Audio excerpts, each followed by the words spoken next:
The PNG Judiciary will now financially assist the South Pacific University, based in Fiji, to maintain the Pacific Legal Information Institute, or PacLII website. The website is operated by the university's law school based in Vanuatu. The Legal Information website provides free access to the legal information gathered from countries. Chief Justice Sir Salomo Injia says PNG Judiciary is a heavy contributor and the lead contributor of the legal information and case decisions to PacLII. It is an important tool for lawyers and judges in the country.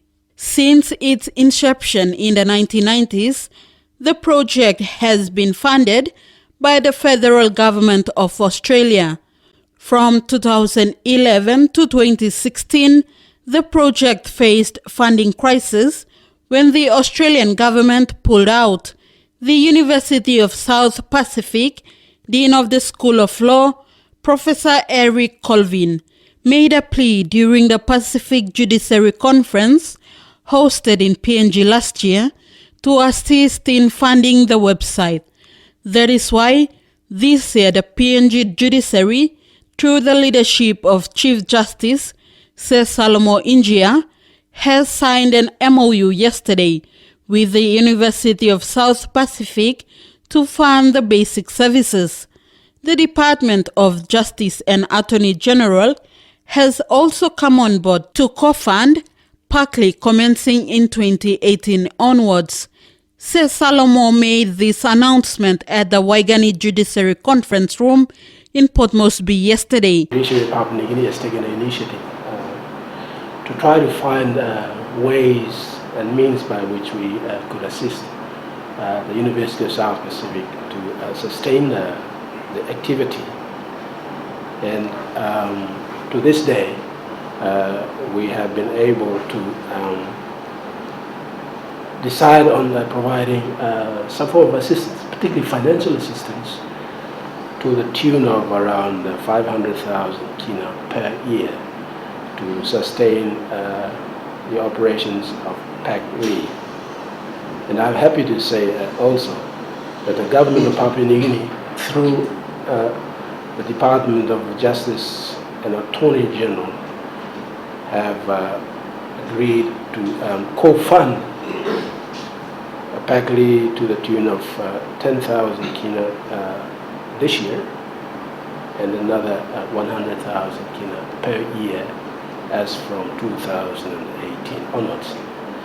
The Judiciary of Papua New Guinea's commitment, of course, is to the tune of 500,000 kina per year, commencing from 2017. The Chief Justice says PNG has also played a leading role during the inception of the program.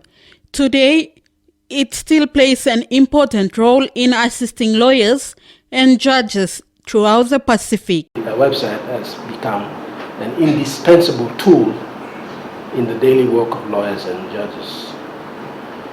And further, the funding assistance that the PNG Judiciary is providing and co-funded by the Department of Justice and Attorney General is part of Papua New Guinea's judiciary's wider regional assistance to small Pacific Island jurisdictions. You will know by now that the national government has put in place a policy to provide leadership in the region, given its size and the resources that it has.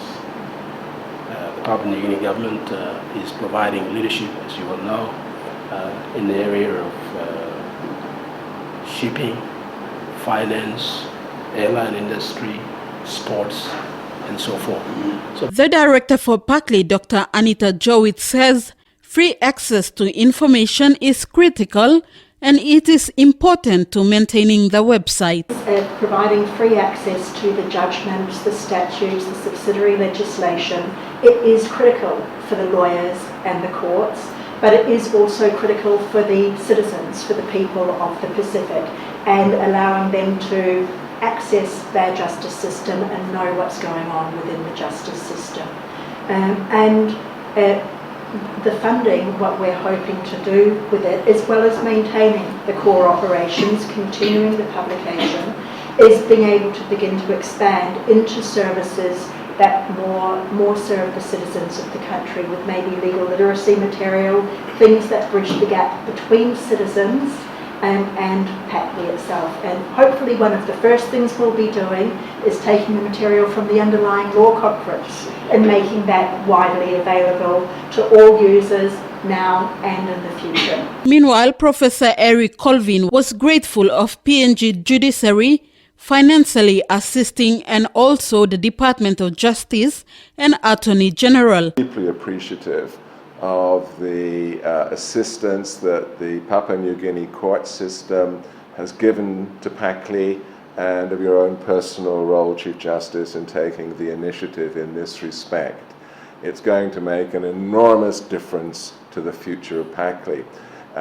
It was a rather pleasant surprise today to discover that there may be an additional contribution from Papua New Guinea from the Department of Justice and the Attorney General, and we are similarly enormously grateful for that support. Though funds needed to maintain and support the full capacity is around 1.2 million kina, basic services will be funded through the assistance from the PNG Judiciary and the Department of Justice and Attorney General. Professor Colvin says PNG has taken the leadership role to bring PacLII under the regional ownership. I felt that it was appropriate to see this as an opportunity to bring PacLII under regional ownership and to have the primary support hopefully coming from the various governments and government agencies of the region, rather than it being supported from outside. Now, in that respect, obviously there are countries of very differing size within the region. PacLII services, I think, somewhere over 20 countries, the largest being Papua New Guinea, the smallest being, I would imagine, Tokelau and Nui. After the signing of the MOU to seal this partnership, Sir Salomo presented a dummy check of more than 300,000 kina to maintain PacLII for time being.